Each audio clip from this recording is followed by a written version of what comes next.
Should I just start talking and start the podcast? Yeah. Okay. Because, I mean, we started this because both of us feel like we want a way to talk about stuff. I know. We don't know how to do that, so we're starting a podcast. So, hello everybody. My name is Becky. I am here with Josh, and we are starting a podcast on content. So, Content, marketing, social media, all the good. all the good stuff, All the all good the stuff related to content. To what we do, basically. Yeah, exactly. What we do, we wanted a space to talk about it because I don't know about you, Josh, but nobody really wants to have like lengthy conversations with me about content, Instagram, whatever. So this is how we're doing it. Yeah. It always seems to be like the pain point when it Yes. comes to marketing, social media, anything. It's like, okay, but the content. Yeah. Yep. Nobody knows what to do, so we're here to help. So I think we should start by hearing your story because Okay. I find it fascinating. So take us back to the beginning.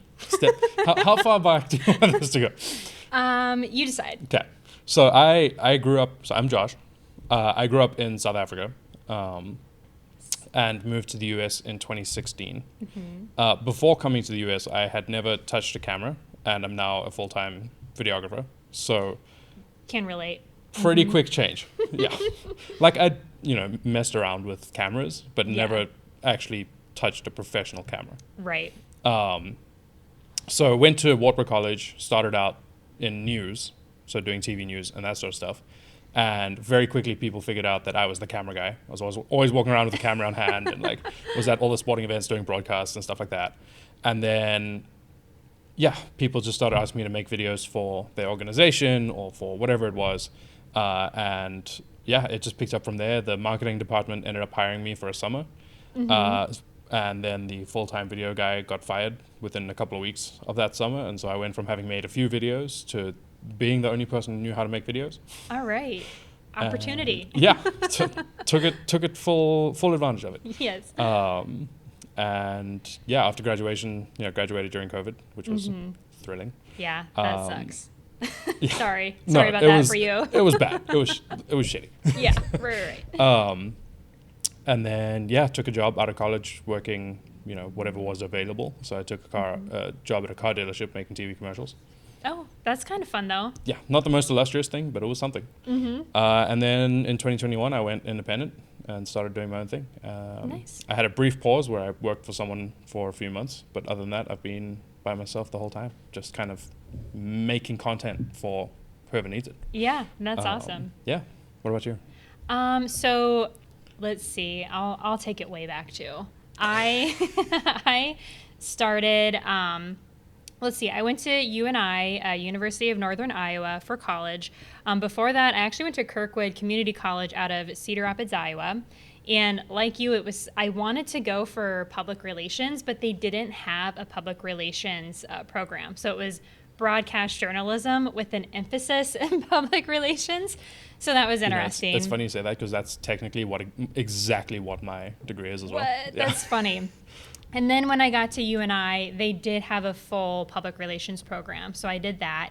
And then once I graduated from UNI, I took the first job that came to me, which was working in a State Farm agent's office for insurance. So I ended up being in the insurance world for quite a long time. So my first job was doing personal lines insurance and then also doing the marketing for the office. And then after that, I moved over to another insurance agency and it was a rather large insurance agency, and I really liked that job experience because I got to do so many different jobs. So I worked in marketing, I worked with surety bonds, I worked on commercial insurance lines, and then I ended up getting promoted into being an insurance agent and then also a commercial underwriter. So very different from what I'm From what you do doing now. But while I was employed at this company, it always just felt like something was missing. And turns out, long story short, it was the creativity piece. Because as you can imagine, not much creativity going on in the insurance world. world. So I started an Etsy store. I I don't even remember how long ago, but I sold crocheted stuff. I really love to crochet, love it. And did that for a while. And then I added metal stamp jewelry. And that's actually how I started learning social media. It wasn't from college. It wasn't from my jobs, although I was in charge of social media in some regard, but it wasn't my main focus. Okay. It wasn't until I got my own Etsy store that I got obsessed with learning about Instagram, because you have to market yourself, right? And I knew that was the avenue to market my stuff online. Right. So I started Was that like around the time when they introduced the store on Instagram?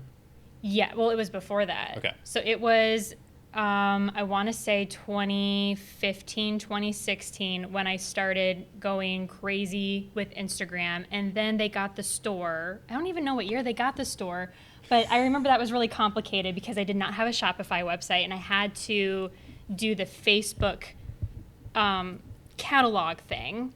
Oh, wow. So, yeah, that was difficult. But you know what? I figured it out because I figure out whatever I need to get by. Whatever needs to happen. That's right. So then, okay, I lost my train of thought. ADHD, folks. So after this whole, after the Etsy, the pandemic hit in 2020, and I was sent to work from home, and I was still running my Etsy shop, but I just felt like I wasn't doing what I wanted to do. I wasn't fulfilled. I enjoyed my job, but it wasn't enough. And especially with this like looming, we don't know how long we have kind of thing. I'm like, I don't want to do this job for the rest of my life. I would much rather do something that I enjoyed every day. Like, even if it makes less money, if it doesn't give me as much work, like I just want to be fulfilled in that way. So I thought I would start a virtual assisting company because I had a friend that did that, and she's like, you should do this. And I'm like, I can data entry. I can do random marketing tasks. This is great. Well, then my first client that I ever had, she asked me to do social media for her. And I was like, I can figure that out. Sure. And the rest is history. I ended up fully pivoting to social media management about 6 months after working with that client. And then I went full-time with my business 9 months after starting. And so I'm actually celebrating 3 years in business next week. Congrats. That's exciting. You. Yeah. I'm excited. You'll have to see my post about it. Yeah. Very nice. Okay, so what was that first client like for you?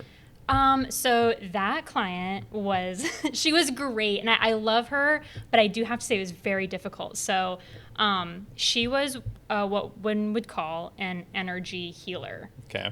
Do you know what that is? I have no fucking clue. I don't really either, to be honest with you. So it was a lot of working with her and making sure that I was understanding what she was doing and making sure that my writing was accurate, because between you and I, still a little unsure of how energy healing works. But as a professional, I needed to communicate that to her client base. Right. And I did that well. I ended up working with her for 2 full years. And she was my very first client. So I started off at like the bare minimum for pay. And maybe we should do an episode on pricing and pay, but I started very, very low, and she ended up promoting me into like other things. So I handled her. First it was just Instagram and Facebook, and then I edited her podcast, and then I edited her YouTube videos, and then I did her Pinterest research, her SEO research for posts on Pinterest, and it just kind of kept expanding and expanding. But yeah, so that was a really interesting start. You have to be really creative to write about topics you don't know a lot about. It's interesting to me that you had to do like all the different aspects of content too. So like not just creating social media like graphic posts, but doing the videos, doing the podcasts. Well, so this is a fun fact. When I started working with her, Reels weren't even a thing yet. I think they had just come on the scene because they were trying to compete with TikTok. Was that still like IGTV? Yes. Days? Yes, it was still IGTV. There wasn't even a reel. There was still video posts. Okay. So when it switched over to Reels, obviously that was like a huge, like, I, as a new social media manager, I'm like, what the fuck do I do with that? What is this? I don't have time to learn videography. And so for her, I actually didn't have any reels content, but she did her own filming for YouTube, and then she would send it to me and I would edit it and then upload it to YouTube. Okay. But yeah, we didn't really post. We post one video a month on Instagram, but Okay. it wasn't a reel. That was about it. Yep. So it's interesting, when Reels first came out, I was one of those snobby videographers who was like, I'm not shooting vertical. Like, you can't pay me to Josh. shoot vertical. It's like, it's not happening. And I remember the first time I experimented with Reels was with my wedding work, because it was clear that like Reels were doing well. Yeah, and they were that's how you popping were off. finding people. Yeah. And so I thought, okay, I'm going to do this. But what I did was still just put the vertical video in and then like filled it in the background and made it blurry. So it was just a vertical video with like a blurry background of the same video. But then I had these like two white bars going across the top and the bottom of the video that had text about what it was. And I look back at it now and I'm like, that's dreadful. Yeah, I didn't That want to was say, so but that bad. hurts. That hurts me. Like, that was by far the most painful thing I think I've ever done. Did it get good views though? Some of them did. Because in the beginning, Instagram really pushed Reels, and I sort of wish they still would push Reels a little Yeah. bit more, but and we can dive deeper into why that's not always such a good thing. But Yeah. I do miss the reach that Yeah. the early days of Reels got. I mean, I got a few that were several million like views. That's amazing. But- But it didn't amount to much, Yeah. though, did it? Right, Yeah. and that's Like, the problem. it was a huge amount of them were in the Middle East. Yep. I'm like, yes. that's cool, but I can't use that Right. at all. Like that. Yeah, one of my clients, she regularly goes viral, and it doesn't help her because she is a local bakery. Yeah. So like she doesn't even have a product that she can ship anywhere, right? Okay. It's completely localized. But her reels go viral, and when I look at the stats, it's a bunch of people in India that are looking. Yeah. So, which is great. We love to see it, but those views don't translate anything for her. And I believe the reason why she has such high views in India is because TikTok is banned in India. Okay. So, So the Reels pop off more. yes. Okay. Mm-hmm. Interesting. Yeah. So maybe Reels is the way to go now. I mean, if TikTok gets banned, it's definitely going to be It's the way to definitely the go. way to go. Oh boy. See, so I remember writing a blog post about this. It was the first time I'd ever tried writing a blog post. Was okay. talking about like why I actually don't recommend going viral, and it was because of I- exactly that. Yes, I agree. Because I remember sitting there and like, I think it was Christmas Day. So I had one that hit I think it was, I want to say like 3 million, 2.5 million, somewhere around there. And it was so it did that classic thing that Reels does where you post it and it gets a lot of traffic and then it slows down and then just takes Yep. off. And it was Christmas Day that it started getting all the views. And I remember I would literally wait 5 seconds, refresh my notifications page, and there'd be 1,000 more likes.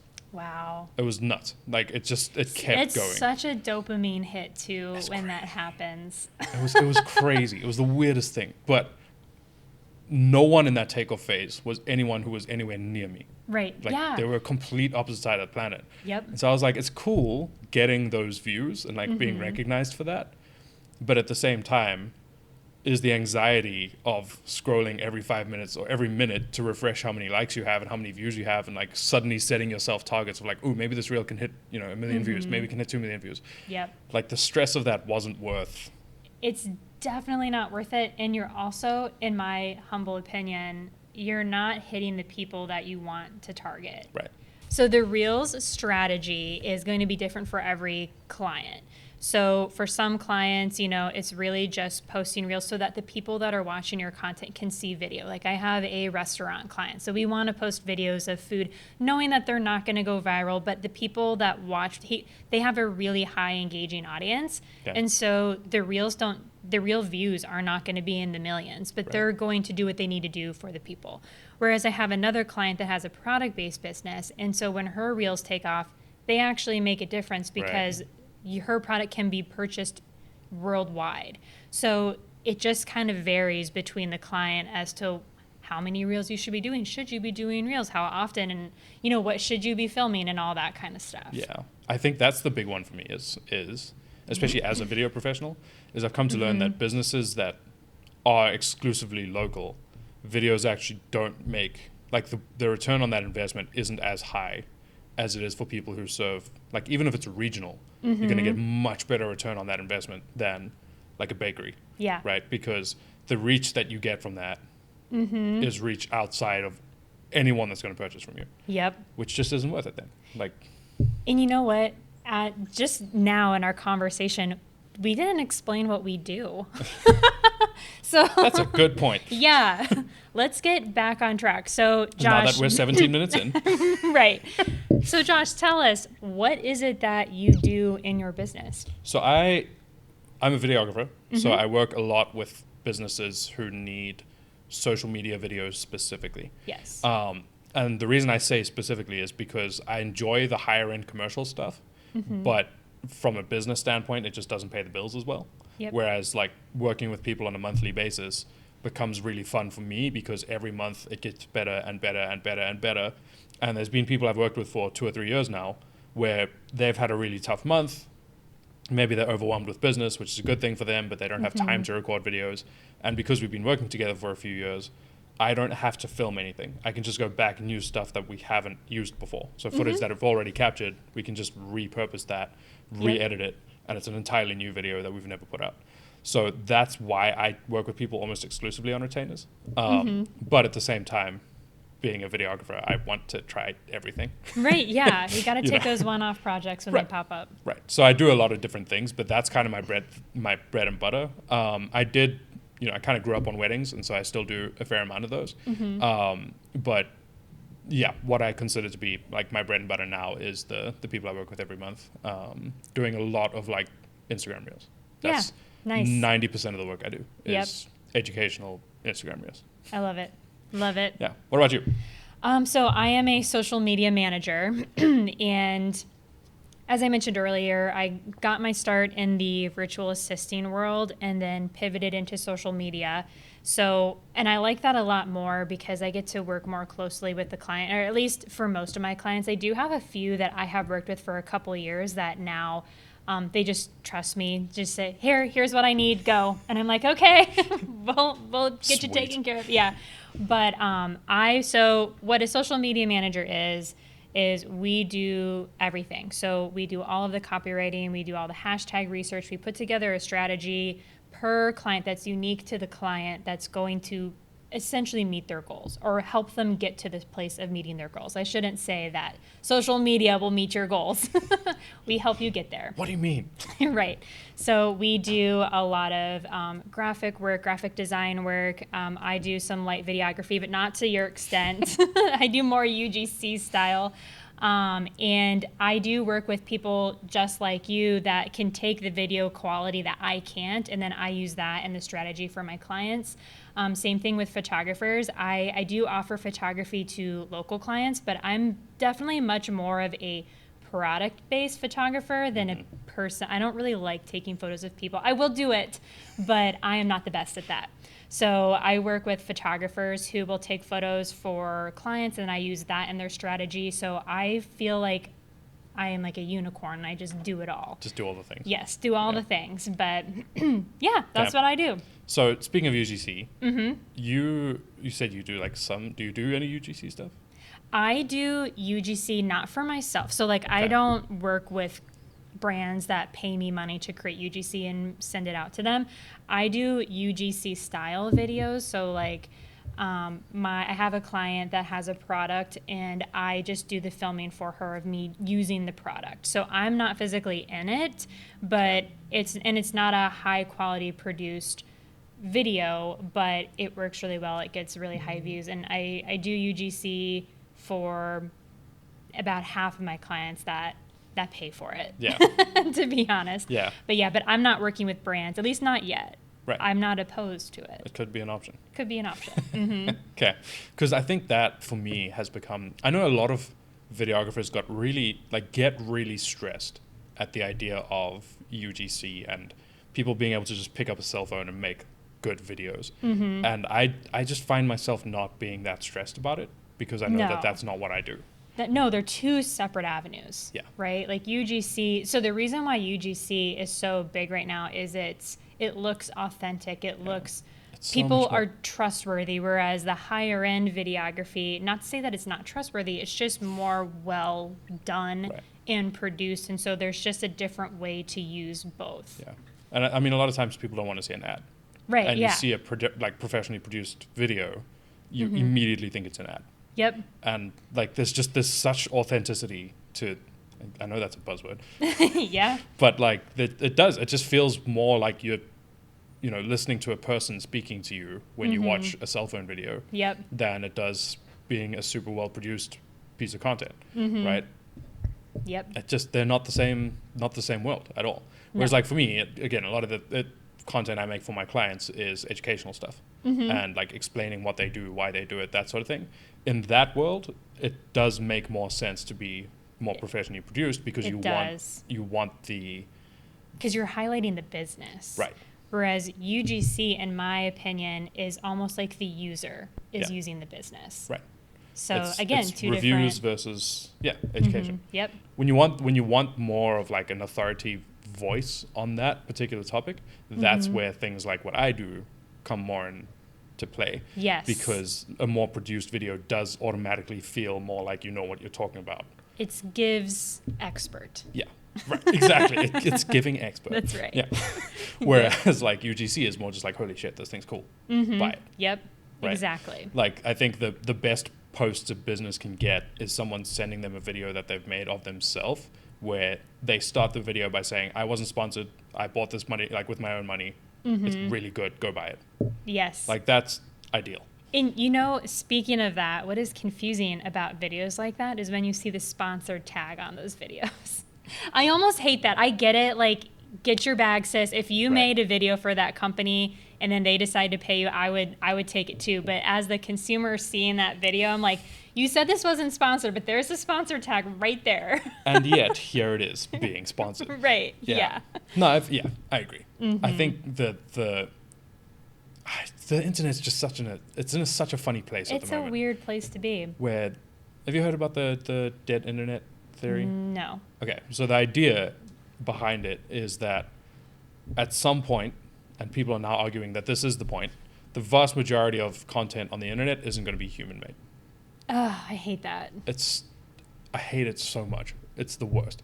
But it's Nobody true. wants that. No. You know, and like, so the thing about AI is, from the consumer standpoint, I don't think that we want to be seeing a whole bunch of AI made content. Like, it's not real life. It's not authentic. We're going to be using that word a lot. I can just feel it, and I'm already cringing. It is the buzzword of the It moment. is though. the buzzword, Like, but it's the only word to describe right. what I'm trying to convey. But yeah, I feel like AI can be a very helpful tool, but it does kind of scare me a little bit. Yeah. Like, for example, I used AI for a client once when I needed a very specific photo of an ear of corn. And Okay. I just could not find the stock photo. I couldn't create it myself. And so I did look to AI, and that was helpful. Yeah. But to have fully produced video of things made by AI that aren't real, it scares me. I don't Yeah. like it. I don't like it in the sense of being a consumer and wanting to buy products. Like, is this real? Is this a real result? Is like, Right. you know, I don't like it in the sense of politics and celebrities. Like, Yeah. can you imagine being famous right now in the world of AI? Like, I can't. It's terrifying. I would be terrified. Yeah. Yeah. I feel like there's a bunch of different conversations that like, because AI, That I mean, need it's to gonna happen yeah. that aren't. Well, and it's gonna get to everything. Yep. Like it is just gonna be everywhere all the time. And I'm of the opinion that people are already tired of AI. Oh, I totally agree because I'm tired of AI. And like when you look at it from a business perspective, it makes sense because I can, use an AI to look at who my competitors most, what their target audience is, what their audience is, pull that data, pull the content that's done the most, all using AI, and then have AI make my own version of that content, and then use an AI to out SEO my competitors and basically just steal their whole business using AI. And so that's the point that we're at. Yep. But from a consumer standpoint, it sucks I totally because agree. the content is the worst. Yep. You can see that this is written by an AI. Like you can tell. I mean, I can. Yeah, I you see can that it's written tell, by AI. especially if you work in the copywriting world like I do, you will start to see like, oh, that business used AI to Right. write that caption. Oh, that's AI. And I do use AI in my business too. It's helpful for me, but you can't you can't solely rely on it. Yeah. Because then that, again, where's your brand voice? Your brand voice, all of the brand voices are going to start sounding the same if everybody just uses AI. Well, I think from my point of view, like there's going to become a time where there's going to be content and then there's going to be human content, and they're going to be two entirely separate things. And like we're going to get to the point where rather than having a label that says this is AI content, we're going to have a label that says this is human-made content. Oh my. And yeah, that's scary to think about. yeah, it's terrifying. And I think that looking forward, there's like you almost have to make a choice of, am I going to use AI or not? Because if I'm not going to use AI, then I'm not going to use AI. And everything that I do, everyone knows is going to be made entirely by me, right? And I think for a lot of businesses, that seems scary because then you're continuing the labor costs. Yep. But from a creative standpoint, that's kind of what I want, is for people to Yes. know that when I put something out, this is me. This is Like, my I business. made This this. is my brand. This is my brand voice. Right. Yes. This wasn't generated by a computer. This is an actual person who I pointed a camera at and captured this footage of. Mm-hmm. And that seems so much more like a real human thing. Yep. And I think, I don't know, that there's so many different ways the internet could go at the moment that I just don't know. Well, and I feel like, You know? and maybe I just know that I'm a good person and I would never like abuse AI, but I know so many people in the world would, and that's what is scary to me. Yeah. Is fake news, fake stories, fake everything. Yeah. And from a like social standpoint, that's a whole different world. Like it is terrifying. A whole I mean, other the fact that this- conversation. And right now they're trying to ban TikTok, Yeah. but we're not doing anything about AI. Right. Makes no sense. Right. Because all of the reasons that TikTok would be banned, All AI the is other already doing worse. AI is already doing, and so are the other social medias. I mean, like, if we're being transparent about it, the only reason they're banning TikTok is because it's Chinese. I don't even think that they're banning TikTok because of how quickly word can spread. Sure. Because Chinese people or people in China don't own TikTok. Right. I think I saw that there's 2 people, which I don't know. I feel like that alone, trying to use that as a scare tactic, is like outdated and weird. It gives me the ick anytime I hear like, oh, the Chinese want our data. Right. What? We're selling it to them anyway. They dude. can already have, Yeah. everybody can access Right. it. Just go ask Facebook for it. Right. Like, Well, and I think if we're going to be a bit pragmatic about it, realistically, it's going to be the Facebooks, the Metas, and the X's and Well, those that's the things of the thing. world pushing for this, because TikTok has stolen such a big portion of the market share yeah, and they're that mad. they want it gone. So yeah, if that means tacking on it's Chinese, it's bad. I mean, you saw the freaking hearing where the guy was like, "Are you connected to the Communist Party?" No, I'm Singaporean. brother, shut up. That poor man. It was so bad. But It like, was so embarrassing. but like, if that's what they have to do to get it banned, that's what they're going to do, because Meta and X and whatever want it gone, because it's taking up such a huge amount of market share. They're lobbying to get TikTok banned. The government doesn't want TikTok because of how quickly things spread in terms of news and ideas and everything. And like, what's unfortunate about that is, like, yes, TikTok has been used to progress ideas that maybe the government doesn't like, but it's also been used, it's changed lives in terms of small business. Yeah. Like, the algorithm on TikTok is so great. And if Meta and Instagram are so upset about it, improve your Right. algorithm. Be better. Like, you posting on, or I should say growing on Facebook is so difficult because they removed any organic means of growth from Yeah. Facebook. Now it's all pay, and they want to do that on Instagram. Thank God for TikTok, honestly, Right. because they have pulled back on some of those objectives, and you can still grow on Instagram. But if you really want to compete, do better. Yeah. Yeah. Do better than TikTok. Shocking. And then people will come to your app. Right. Well, I don't like. I think Instagram's the only kind of hope at this point of competing with TikTok, Yeah. but they won't, because it's Meta. So they're going to do Meta things. Yeah, I know. Meta, like, if you need some advice, I'm here. Right. Reach out. For the I'll love of tell you God. what you need to do.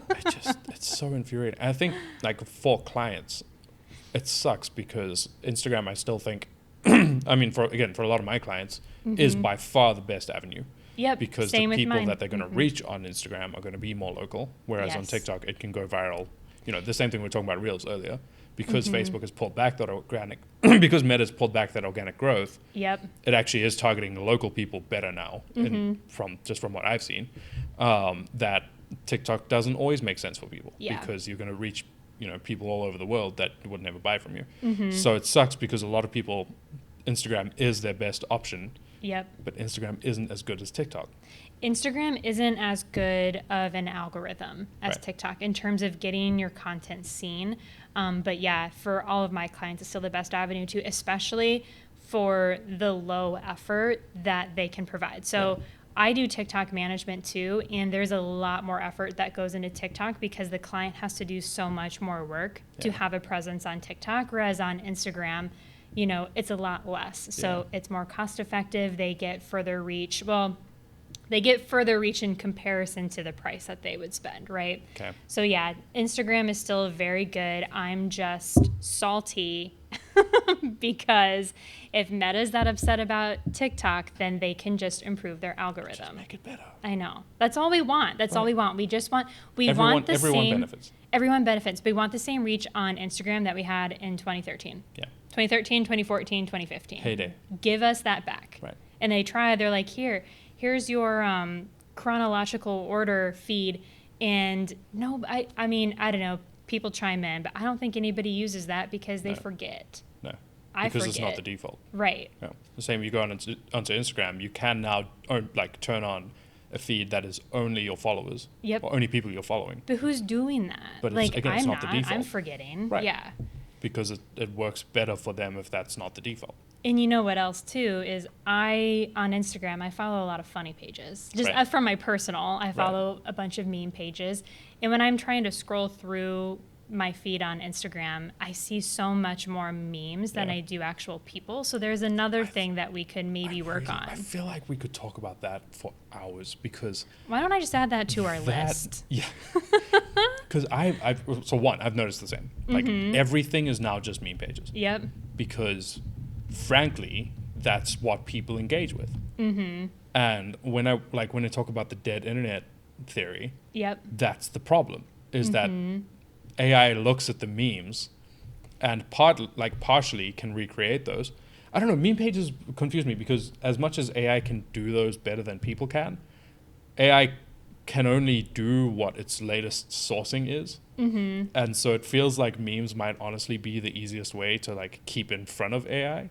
Maybe. I don't know. Do you think meme pages are ran by AI? I think there's definitely some.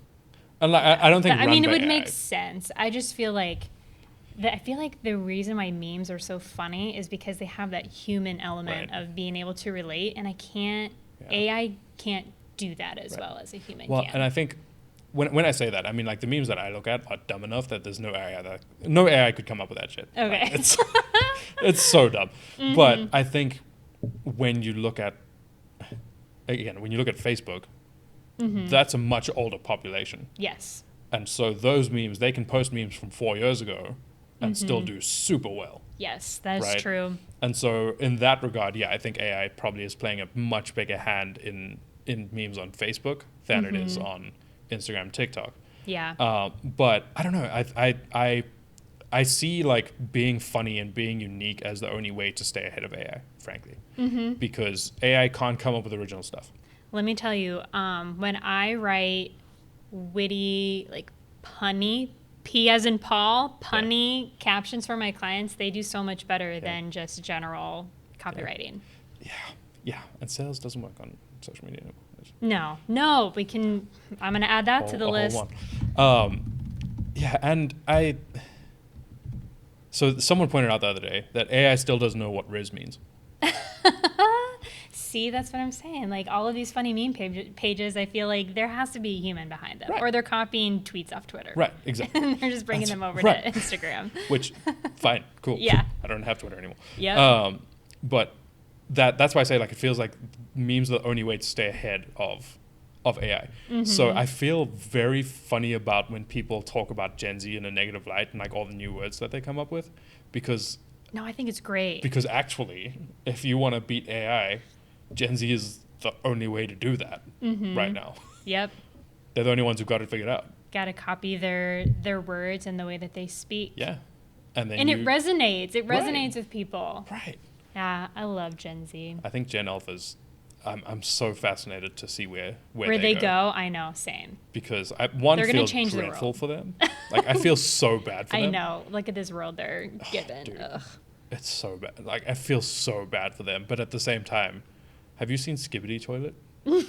Oh my god, it's the dumbest. It's the dumbest thing I've ever seen. Okay. It's disastrously bad. I'll send you a link to it. Okay. But it's like it gets. I can't remember exactly. I want to say it gets like 20, 30 million views every time they drop an episode of this thing.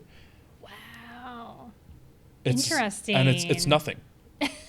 It literally is like toilets fighting TVs. That's funny. You know, that reminds me of, did you see the chocolate strawberry that went viral on No. TikTok? No. So it was literally just the song. I can't remember the song. It's like an older song. And a person was eating a bowl of sliced chocolate strawberries with like chocolate drizzled on top. Okay. And they like took their phone and like just danced along with the beat of the video, and it got like 11 million views. I just filmed a video like that for a client. Okay. And I'm like, here, either we can do this trend, here's the video for that, or if you do not like the trend, we can at least use the music, and here's another option Right. Yeah, there's for a you. second. Yeah. Just in case, because, you know, not everybody's What? going to get it.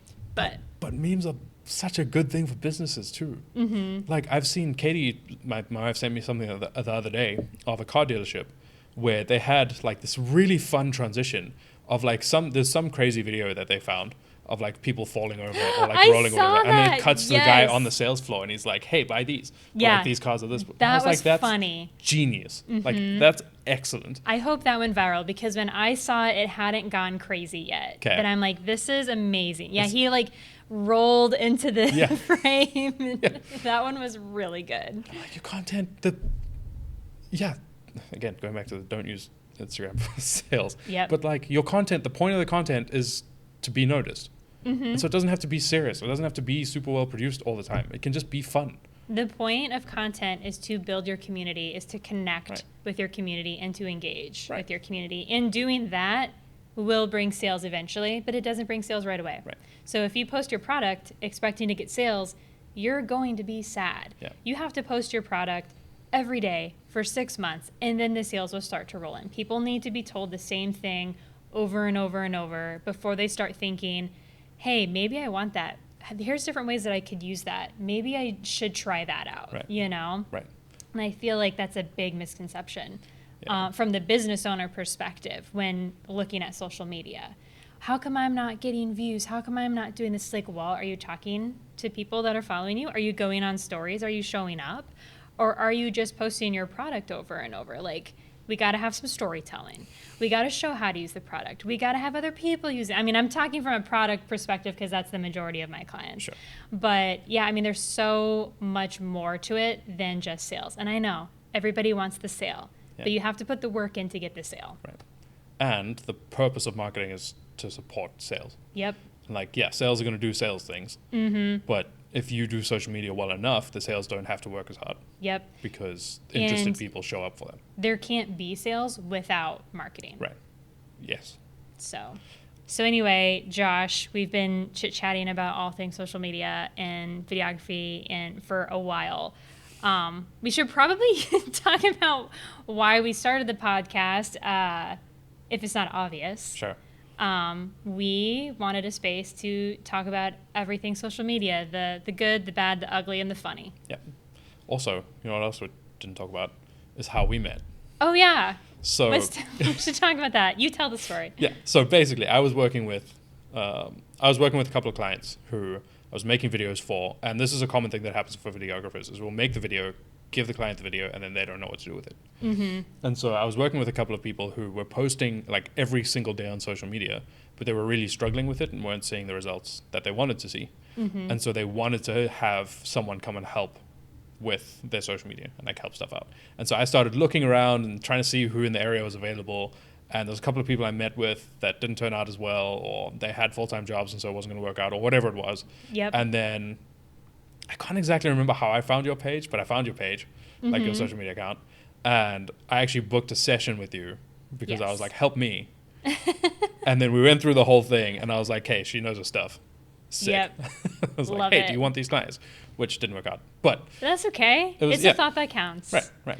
But yeah, so that was really funny. So we live in the same town, and I remember when you booked, and I was like trying to understand who you were. I'm like, oh my God, he lives in Cedar Falls. So do I. This is crazy. I've never had anybody in town Right. book my consultation. Book one of these. Yeah. So I was really pumped about that. Yeah, and then we just became friends. Yeah. It's Just been hang great. out. Worked on a mayor's campaign. Yeah, the mayor's campaign. That was Which so was fun. successful. Yeah, he won. You won. I missed that. Yeah. I missed that. That's why I'm so glad I have a local client currently. I just booked like 2 months ago. And then I didn't tell you this, but I just booked that other local client that I was Okay. telling you about. Very so nice. I'm working on their contract right now. And Is so that the one that's like connected to? yes, it's Okay. the one that we've Yeah. talked about. Okay. Which I'm so excited about. I'm just so excited to work in person with people again because Yeah. we worked on the mayor campaign. Josh, you referred me to the mayor campaign, Yep. and it was so nice just collaborating with a group of people and bouncing ideas off of each other and going to events together and stuff. So I'm super excited to get to do that Yeah. more. And that's another thing that I want to do going forward, even with clients that aren't local. I want to be able to fly out and meet them wherever they are Yeah. and do content with them like once a quarter. Yeah. Yeah. So that's my business goal. Okay. Mm-hmm. Where are most of your clients? Most of my clients are on the coasts, Okay. so east and west. Gotcha. Yep. Gotcha. Mine are much more local. Yes, yours are definitely much more local. Yeah. Okay, so really we started this because we want to chat about this stuff. Yep. Because I feel like both of us have a lot of things that we've learned. We have a the lot of past 3 thoughts years. to get out. Yes. Yeah, and it's I think one of the main benefits to me of doing something like this is I tend to have a lot of the same conversations with business owners when we start talking. Mm-hmm. And so to be able to put that information out beforehand and like let people learn this stuff before we even get to work with them Yep. would be great, because then we don't have to start at the baseline. We can Mm-hmm. pick things up even further than they've already gone. Yeah, That I to me would agree. be the ideal. And I like just like chatting off the cuff. Yeah. You know, I feel like sometimes it's Also, hard. who doesn't love a good podcast chat? Right. Sometimes I even like struggle with trying to figure out how to word things just perfectly on social media, right? Mhm. You're not alone. Us social media managers struggle with that too. But I just have such an easier time talking about it. So Mhm.